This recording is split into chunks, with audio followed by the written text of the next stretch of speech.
In the next few minutes, you will discover secrets that have been deliberately hidden for nearly 2,000 years. Historical, documented, and archaeologically proven facts that will forever change the way you view the most brutal sacrifice in human history. Because what happened on the way to the cross was not just an execution, it was a meticulously crafted plan that involved political betrayal, psychological manipulation, and a conspiracy that reached to the highest echelons of Roman and religious power. If you have the courage to find out what really happened, keep watching. But I warn you, after this, there's no going back. And look, I know revelations like this can be controversial. So, if you want to be the first to know whenever I bring you historical evidence that challenges everything you thought you knew about the most important biblical events, then subscribe to the channel now. Because material like this, which takes months to research, document, and verify, will only reach you if the algorithm understands that this content truly matters to those seeking the truth. And if this revelation impacts your life as it did mine during the 6 months of research, please leave a like. This shows me that I need to continue bringing you these archaeological and historical discoveries that can transform your faith forever. Now get ready to find out what really happened. Because the story you're about to hear will change everything you thought you knew about the greatest event in human history. Jerusalem, 33 AD, a city in turmoil. 3 million pilgrims crowd the narrow, dirty streets to celebrate Passover, the holiest festival in the Jewish calendar. The air is thick, heavy with the smell of incense, the blood of sacrificed lambs, and human sweat. Merchants shout their offerings in Aramaic, Greek, and Latin. Coins jingle on the money changers' tables. Roman soldiers patrol with their gleaming armor and sharp spears, ever alert for any sign of revolt. But in the shadows of the marble palaces and the secret corridors of the temple, unseen forces had already sealed the fate of a man who threatened to destroy the greatest scheme of power and wealth in ancient history. Why did Pilate, a Roman governor known for his ruthless cruelty, hesitate so long before condemning Jesus? Why did Judas Iscariot, the traitor, return the 30 pieces of silver and hang himself immediately after betraying his master? And why were the religious leaders, guardians of the sacred law, willing to break their own most fundamental rules to eliminate this carpenter from Nazareth? The answer goes far beyond anything you learned in Sunday school. Because what you're about to discover isn't just history, it's a revelation that could change your life forever. The conspiracy to kill Jesus didn't begin the week of the crucifixion.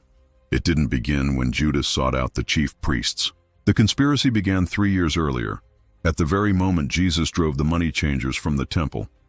To grasp the magnitude of what truly happened, you need to understand that the temple in Jerusalem wasn't just a place of worship. It was the center of a financial empire worth billions of dollars in today's dollars.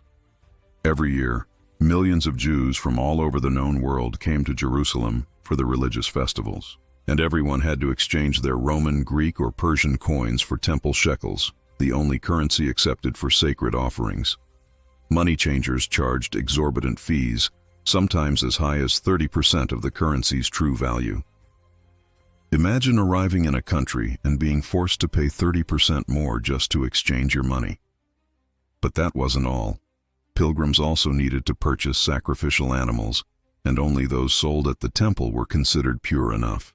A lamb that cost a few copper coins outside the temple sold for silver coins inside the sacred courtyards. Annas, the former high priest, and his family had controlled this religious monopoly for decades. They had secret agreements with Rome, paid bribes to governors, and maintained a network of corruption that stretched across the Mediterranean. When Jesus entered the temple and overturned the money changers' tables, he wasn't just making a spiritual statement. He was striking directly at the economic heart of a system that exploited the people's faith to enrich a select few. But there was something even more dangerous that the religious leaders discovered about Jesus. Something that made his elimination a matter of national survival. Jesus was not just an itinerant preacher or another self-proclaimed prophet. He was an existential threat to the entire political, religious, and economic system that sustained power in Jerusalem. And they knew it. Historical documents reveal that a secret alliance was formed between groups that normally hated each other. The Pharisees, extremely religious and nationalistic, joined forces with the Herodians, pro-Roman collaborators they despised. This union was as unthinkable as extreme Democrats and Republicans working together today. But their fear of what Jesus represented outweighed their ideological differences. They began following Jesus not to learn, but to find something, anything, that could be used against him. Every word was scrutinized, every miracle questioned, every teaching distorted. They hired spies, bribed witnesses, and set elaborate theological traps. For 3 years, this conspiracy machine worked tirelessly to destroy the man who threatened their world. The decisive moment arrived when Jesus raised Lazarus from the dead. This miracle could not be denied, distorted, or explained away. Thousands of people saw Lazarus rise from the tomb after 4 days of death. The impact was so great that many Jews began to believe that Jesus was truly the promised Messiah, and this terrified the religious leaders. An emergency meeting was called. Caiaphas, the high priest, convened the Sanhedrin, the supreme Jewish religious court. His words, recorded in the Gospel of John, reveal the cold calculation behind the decision. It is better that one man die for the people than that the whole nation perish. But Caiaphas knew exactly what he was doing. He wasn't just making a political decision. He was fulfilling a prophecy he himself knew all too well. From that moment on, the order was clear. Jesus had to die. But there was a problem. They needed to do it in a way that wouldn't provoke a popular uprising. Jesus was loved by the masses, especially the poor and marginalized. A public arrest during the day could result in riots that the Romans would suppress with extreme violence, potentially killing thousands of innocent pilgrims. The solution came through Judas Iscariot. But here's something few know. Judas didn't seek out the chief priests out of greed. The 30 shekels of silver he received were the standard price for a slave, a paltry sum for someone who had access to the apostolic group's treasury. Judas was sought out by them, not the other way around, and the psychological pressure applied to him was brutal and systematic. They knew his fears, frustrations, and expectations about what the Messiah would do. Judas expected Jesus to use his power to expel the Romans and establish an earthly kingdom. When it became clear that Jesus would not do so, Judas became disillusioned. The conspirators exploited this disillusionment, convincing him that handing over Jesus would force the master to reveal his true power and establish his kingdom by force. Judas truly believed he was helping Jesus, not betraying him. That's why he was so desperate when he realized Jesus was truly going to be killed. He returned the money and killed himself, not out of remorse for a calculated betrayal, but out of the horror of discovering he had been manipulated into causing the death of the man he loved. The arrest took place in Gethsemane, far from the crowds, in the middle of the night.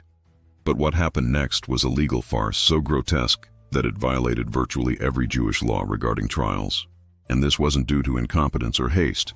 It was entirely intentional. Jesus' trial broke at least 27 different laws of the Jewish legal system. First, capital trials could not take place at night. Jewish law required that life or death cases be tried only during the day, to ensure clarity of mind and maximum transparency. But Jesus was tried in the dead of night, when people were asleep and could not interfere. Second, defendants in capital cases had the right to counsel, someone to present arguments on their behalf. Jesus had no lawyer, no advocate, no one to speak for him. Third, witnesses had to be questioned separately to avoid collusion. But in Jesus' case, false witnesses were pre-selected and rehearsed. Fourth, the Sanhedrin could not meet in a private home, but met in Annas' palace. Fifth, capital trials required at least 2 sessions on different days, but Jesus was convicted in a single session. Sixth, no trials could take place during religious festivals, but Jesus was tried during Passover. The list goes on. There was no legal quorum present. The accused was not adequately informed of the charges. There was no time to investigate the evidence. There was no impartial judge presiding. Witnesses were not sworn in. There was intimidation of the defendant. The vote was irregular. There was no appeal allowed, and the sentence was carried out the same day. Each of these violations rendered the trial completely invalid under Jewish law. But Caiaphas wasn't trying to enforce the law. He was trying to enforce a prophecy. And the frightening thing is, He knew exactly what he was doing. When Caiaphas asked Jesus directly if he was the Son of God, he was asking the question that should never have been asked. According to Jewish law, no one could be forced to incriminate themselves. But Caiaphas needed this specific confession. When Jesus answered affirmatively, Caiaphas tore his clothes in a dramatic display of religious horror. But here's what few people know. According to Jewish law, the high priest could never tear his sacred garments. It was one of the most serious sins he could commit. The high priest's garments were considered too sacred to be damaged for any reason. By tearing them, Caiaphas was symbolically renouncing his role as intermediary between God and the people. He was declaring that the era of the Levitical priesthood was over. Caiaphas knew the prophecies about the Messiah. He knew that the Messiah's death would end the sacrificial system and render the temple obsolete. By tearing his clothes, he was admitting that Jesus was truly who he claimed to be, and that his own position was about to become irrelevant. But instead of submitting, he chose to fight against the fulfillment of the prophecy, even though he knew it was futile. The problem now was that the Jews had no authority to execute anyone. Only Rome could order executions. So Jesus was taken to Pilate, the Roman governor. And here's where the story gets even more intriguing. Historical documents reveal that Pilate had received a detailed report on Jesus 2 years before the crucifixion. The Roman intelligence system was the most sophisticated in the ancient world. They had agents in every province, detailed reports on anyone who might pose a threat to the empire, and a network of informants that stretched across the Mediterranean. A man who drew crowds of thousands, who was called a king by his followers, and who performed unexplained events was definitely on the Roman radar. The report about Jesus described his miracles, his teachings, and his growing following. But it also included something that deeply disturbed Pilate. Jesus had never spoken out against Rome, never incited rebellion against the empire, and never presented himself as a political threat. In fact, he had taught people to pay taxes to Caesar and to love their enemies. When Pilate came face to face with Jesus, he didn't see a dangerous revolutionary. He saw exactly what the report described, an extraordinary but politically harmless man. This explains why Pilate desperately tried to find a way to release Jesus. He offered to release Jesus in place of Barabbas, a true terrorist. He sent Jesus to Herod, trying to shift responsibility. He had Jesus flogged, hoping this would satisfy the crowd's bloodlust. But there was something else behind Pilate's hesitation. Something the Gospels mention briefly but which has profound implications: the dream of his wife, Claudia. According to historical traditions, Claudia was not simply a superstitious woman. She came from an aristocratic Roman family deeply involved in mystery religions and esoteric practices. When Claudia had her dream about Jesus, she recognized signs her mystical education had taught her to recognize.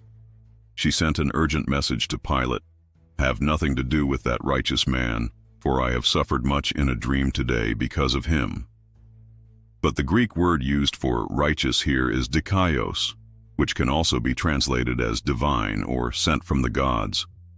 Claudia had identified Jesus as someone with genuine supernatural authority, and in the Roman world, interfering with someone sent by the gods was considered extremely dangerous. Pilate, already disturbed by his agent's report, was further shaken by his wife's warning. That's why Pilate asked the question that reveals his true state of mind: what is truth? This was no casual philosophical question. It was the desperate question of a man who found himself face to face with something he could not understand, but which he recognized as infinitely greater than himself. Historical documents suggest that Pilate wrote a detailed report to Emperor Tiberius about Jesus' trial and execution. This report, according to ancient traditions, included the admission that Pilate believed he had condemned an innocent, possibly divine man under extreme political pressure.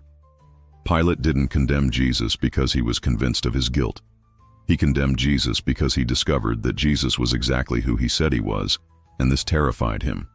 A Roman governor, representing the most absolute power on earth, found himself forced to kill someone he recognized as infinitely superior to himself. The irony is devastating, but the torture Jesus suffered went far beyond anything film or artistic representation has ever shown.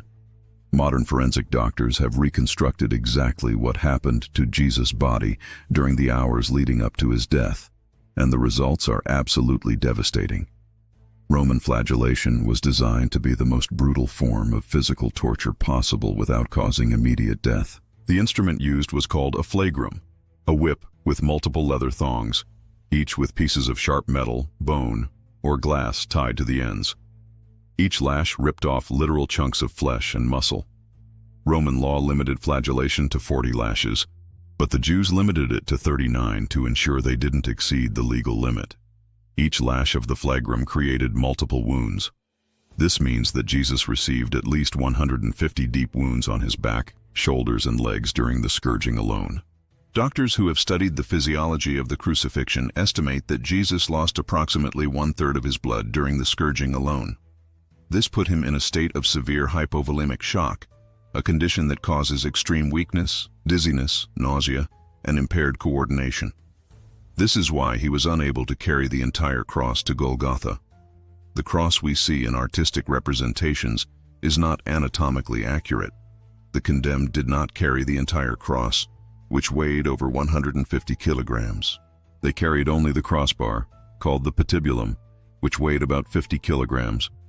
For someone who had lost 1/3 of their blood, carrying 50 kilograms for more than half a mile was physically impossible. When Simon of Cyrene was forced to help Jesus carry the crossbeam, it wasn't an act of compassion on the part of the soldiers. It was a practical necessity.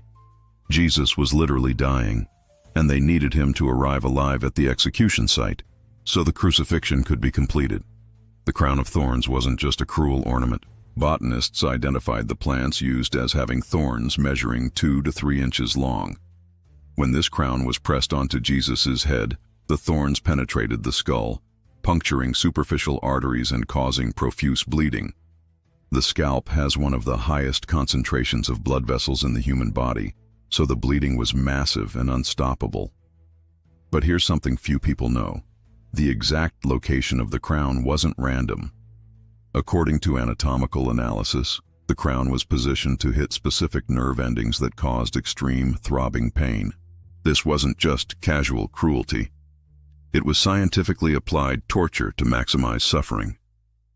When Jesus was finally crucified, 8-inch iron nails were driven through his wrists and feet. But here's a crucial detail most people do not know. The nails weren't driven through the palms of his hands, as traditional paintings depict. They were driven through the wrists, between the bones of his forearms. The reason is purely anatomical. The palms of the hands lack sufficient bone structure to support the body's weight. The nails would tear through the flesh, and the body would fall. But when driven into the correct location on the wrists, the nails pass between the bones and anchor firmly, creating a suspension point that can support the body's weight. The problem is that this location causes the nails to pierce the median nerve, the largest nerve in the arm. This caused excruciating pain that radiated throughout the arm and shoulder, pain so intense that the Romans coined a specific word to describe it: excruciating, which literally means out of the cross. But the true cause of death by crucifixion wasn't blood loss or pain. It was slow, progressive asphyxiation. The position of the body on the cross made it extremely difficult to breathe. To inhale, the crucified person had to lean on their pierced feet and push their body upward, relieving pressure on the diaphragm. But this caused unbearable pain in the pierced feet. To exhale, the body relaxes and descends, placing all weight on the pierced wrists. This also caused extreme pain.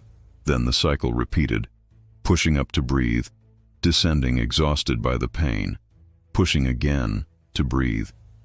Each breath was a conscious battle against pain and exhaustion. As physical strength waned, the periods between breaths became longer.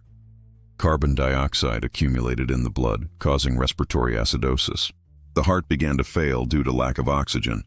Finally, the crucified man simply could no longer find the strength to push himself up and breathe.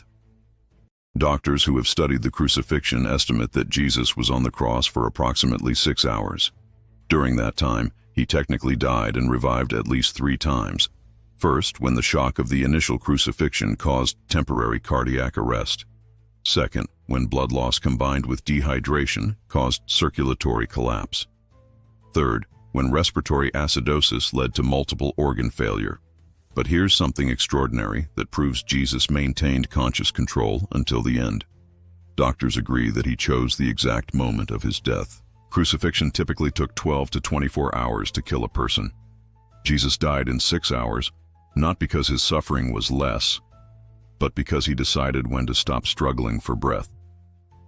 This brings us to Jesus' final words on the cross. There's something in these 7 statements that theologians have tried to hide for centuries, because they form a prophetic code that predicted exactly what would happen in the next 2,000 years. The first word was, "Father, forgive them, for they know not what they do." In Aramaic, the language Jesus spoke, this sounds like, Abba, shbak lehon, layadin garmana abdin. But there is one specific word here that is crucial. Shbak doesn't just mean to forgive. It means to cancel a debt, to nullify a contract, to render a legal agreement null and void. Jesus wasn't just forgiving his executioners, he was nullifying humanity's legal contract with death. Since the fall of Adam, humanity owed a debt to death it could not pay. Jesus was declaring that debt canceled, nullified, paid in full. The second word was spoken to the thief on the cross. "Truly I tell you, today you will be with me in paradise." The Greek word for paradise is paradeisos, which literally means a walled garden, a place of safety and beauty. But Jesus used the technical term for the specific compartment of Sheol, where righteous souls awaited redemption. He was announcing that the waiting period was over. The third word was addressed to his mother and the Apostle John. "Woman, behold your son, behold your mother." This was not just a family arrangement. Jesus was transferring the messianic lineage from Mary, representing Israel, to John, representing the church. He was prophetically announcing that God's people would no longer be defined by biological descent, but by spiritual faith. The fourth word was the most mysterious cry. "Eli, Eli, lama sabachthani." My God, why have you forsaken me?" But here's what few understand. Jesus was quoting verbatim from Psalm 22, a prophetic psalm that describes exactly the details of the crucifixion 1,000 years before it happened. Psalm 22 mentions pierced hands and feet, dislocated bones, extreme thirst, soldiers casting lots for clothing, and mockery from the crowd. By quoting the opening verse, Jesus was drawing attention to the entire psalm, which concludes with a declaration of triumph and global redemption. He wasn't expressing despair. He was declaring that all the prophecies about his death were being fulfilled exactly as predicted. The fifth word was, "I thirst." But the Greek word, dipsao, doesn't just refer to physical thirst. It refers to an intense, passionate desire. Jesus wasn't just thirsty.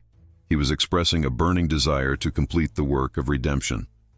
And when the soldiers offered him vinegar on a sponge, this fulfilled another specific prophecy from Psalm 69. The sixth word was, "It is finished." In Greek it is tetelestai, but this word has a much deeper meaning than is commonly understood. Tetelestai was a commercial and legal term that meant a debt had been paid in full. It was written into contracts when the final payment was made. It was recorded on receipts when a transaction was completed. But tetelestai was also used in religious contexts to indicate that a sacrifice had been accepted by the gods. And in military contexts, it meant that a mission had been successfully completed. Jesus was simultaneously declaring that humanity's debt had been paid, that his sacrifice had been accepted by the Father, and that his redemptive mission was complete. The seventh and final word was, "Father, into your hands I commend my spirit." In Aramaic, Abba bidache mafked ruhi. But the word mafked doesn't simply mean to hand over. It means to deposit something valuable for safekeeping, like putting money in a safe. Jesus was declaring that his death was not a defeat, but a strategic deposit of his life into the Father's hands, with the assurance that it would be returned with dividends. When analyzed sequentially, these 7 words form a complete prophetic code: cancellation of humanity's legal debt, immediate opening of paradise, transfer of Israel's covenant to the church, fulfillment of all messianic prophecies, expression of the burning desire for redemption, declaration of complete payment, and secure deposit of life for assured resurrection. Jesus wasn't simply dying. He was executing the greatest spiritual hack in history, overturning invisible systems that had controlled humanity for millennia. Every word was calculated, every utterance had an eternal purpose. He wasn't a victim of circumstance, he was the architect of his own death, and the supernatural signs that occurred during the crucifixion were no coincidence. They were cosmic confirmations that something of universal significance was occurring. As Jesus died, impossible phenomena occurred simultaneously in Rome, Egypt, and even China, all documented by secular historians of the time. First, there was a solar eclipse that was astronomically impossible. Solar eclipses can only occur during a new moon, when the moon passes between the earth and the sun. But Jesus was crucified during Passover, which always occurred during a full moon. A solar eclipse during a full moon is physically impossible according to the laws of astronomy. However, Roman, Egyptian, and even Chinese historians recorded that the sun darkened for approximately 3 hours in the middle of the day during this period. Phlegon of Tralles, a secular Roman historian, wrote of an eclipse of the sun, the greatest ever known, which turned day into night at the 6th hour of the day. The Egyptian historian Africanus mentioned supernatural darkness that covered the entire earth. Even Chinese astronomical records from the Han Dynasty document abnormal celestial phenomena during this period. Second, there was a significant earthquake recorded by multiple civilizations. But it wasn't just any earthquake. Modern geologists studying rock formations around Jerusalem have found evidence of seismic activity dating back to precisely the 1st century AD, consistent with historical accounts. Most strikingly, this earthquake caused specific damage to the temple. The veil separating the holy place from the most holy place was torn from top to bottom. This veil was made of the finest linen, 4 inches thick and approximately 60 feet high. It was so heavy and resistant that it would have been physically impossible for humans to tear it, especially from top to bottom. But here's the theological meaning that's absolutely revolutionary. This veil represented the barrier between God and humanity. Only the high priest could pass through it, only once a year, on the Day of Atonement. The tearing of the veil symbolized that the way to God was now open to all, through Jesus' sacrifice. Third, there were reports of the resurrection of the dead in Jerusalem. The Gospel of Matthew records that the tombs were opened, and many bodies of the saints who had slept were raised. And coming out of the tombs after his resurrection, they went into the holy city and appeared to many. This event was witnessed by hundreds of people and created such an impact that many Roman soldiers and citizens immediately converted to Christianity.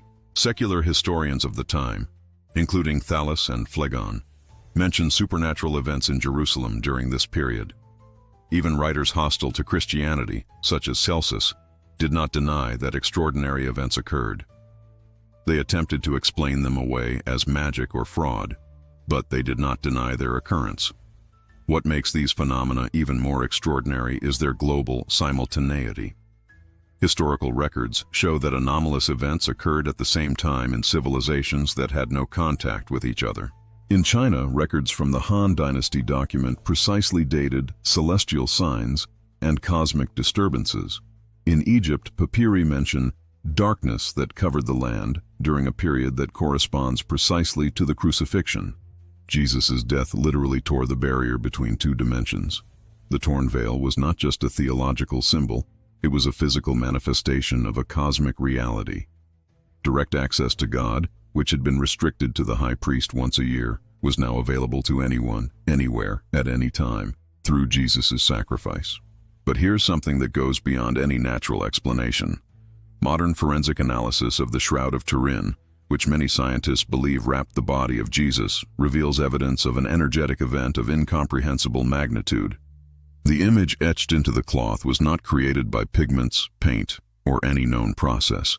It was created by a burst of radiation that carbonized the surface fibers of the linen in a fraction of a second. Scientists studying the shroud have found that the intensity of radiation required to create this image would be equivalent to an extremely powerful X-ray flash emanating from within the body. This suggests that Jesus' resurrection involved a cellular transformation so radical that every cell in his body became a source of pure energy. Physicist Dr. Paolo Di Lazzaro, who conducted experiments to replicate the shroud's image formation, concluded that ultraviolet radiation equivalent to billions of watts of energy pulsed in nanoseconds would be required. No known technology can produce this intensity of radiation so precisely and controlled. This means that the resurrection wasn't simply Jesus coming back to life like Lazarus or others who were resurrected and then died again. It was a complete transformation of physical matter into a form of existence that transcends the known laws of physics. Jesus didn't just conquer death, he completely redefined what it means to be alive. And now we come to the devastating conclusion of all this. Now you know the truth they tried to hide. Jesus was not a victim of circumstance. He was the architect of his own death, the mastermind of a cosmic operation that forever destroyed the power of death over humanity. Every lash was calculated, every nail was purposeful, every drop of blood had an eternal destiny. He didn't die because he was betrayed. He was betrayed because he needed to die. He didn't suffer because he was abandoned. He was abandoned because he needed to bear the abandonment of all of us. The conspiracy of the religious leaders, the manipulation of Judas, the hesitation of Pilate, the brutality of the Roman soldiers, all of this was orchestrated by an infinite intelligence that knew exactly how to transform human hatred into divine redemption. What appeared to be the greatest triumph of evil was, in fact, the greatest victory of good in the history of the universe. Jesus used the very wickedness of his enemies as a tool to save humanity. He transformed the most cruel instrument of torture ever invented into a symbol of eternal love. He converted the most famous betrayal in history into a door of hope for billions of people. When Caiaphas said, "It is better that one man die for the people," he thought he was protecting his own interests. But he was prophesying God's redemptive strategy. When Pilate asked, "What is truth?" he thought he was philosophizing, but he was looking directly into the eyes of truth incarnate. When the soldiers drove the nails in, they thought they were executing another criminal. But they were nailing the sins of all humanity to the cross. When darkness covered the earth, it wasn't just a meteorological phenomenon. It was the universe mourning the death of its creator. And when Jesus cried out, "It is finished," it was not the groan of defeat from a dying man. It was God's triumphant declaration of victory over all the powers of darkness. The debt was paid, justice was satisfied, the way was open, humanity was free. 3 days later, when Jesus rose from the dead, he not only proved his divinity, he demonstrated that everything that had happened on the cross was exactly as he had planned. The resurrection was God's signature on the document of redemption. It was the divine seal that authenticated the payment of the price for all the sins of all people, for all time. And now you have a choice. You can pretend you didn't see this. You can try to forget these revelations. You can continue living as if nothing has changed. Or you can allow this truth to completely transform your life. Because if Jesus did all this specifically for you, if he thought of you as every nail was driven, if he spoke your name and every drop of blood spilled, if he endured separation from the Father with you in mind, then the question he asks now is simple and straightforward. What are you willing to do for him? The cross wasn't the end of the story. It was just the beginning of yours. The veil was torn so you could enter. The price was paid so you could be free. Death was conquered so you could live forever. Jesus didn't die to make you religious. He died to set you free. Free from the guilt that haunts you. Free from the fear that paralyzes you. Free from the death that threatens you. Free to live the abundant life he always intended for you. 2,000 years later, the cross still resonates across time and space as the most significant event in human history. Kings and empires have risen and fallen. Entire civilizations have disappeared. But the cross remains the central point of all history, dividing time into before and after Christ. Why? Because what happened there wasn't just a historical event. It was God's intervention in human history. It was the moment when divine love met divine justice and produced divine redemption. It was when the creator of the universe chose to die for his creation. And if you truly understand what happened that Friday in Jerusalem, if you truly understand the price that was paid for you, if you genuinely recognize the love that was demonstrated on the cross, then your life will never be the same. Because the cross isn't just a story to be remembered, it's an invitation to be accepted. Jesus didn't die just to pay for your sins. He died to have a relationship with you. He endured separation from the Father so that you need never feel separated from God's love. The question isn't whether you're good enough for God. The cross proves that none of us are. The question is whether you will accept what Jesus did for you, whether you will allow his sacrifice to become your forgiveness, whether you will let his death become your life. This is the truth that changed the world. This is the revelation that transformed fishermen into apostles, persecutors into preachers, cowards into martyrs. This is the reality that made billions of people throughout history choose to live and die for a carpenter from Nazareth. And now that same truth stands before you, not as ancient history but as present reality, not as information for your mind, but as transformation for your life. Not as something that happened 2,000 years ago, but as something that can happen right now in your heart. The cross wasn't just the end of Jesus' earthly life, it was the beginning of your spiritual life. Calvary wasn't just where Jesus died for you, it was where you could be born again.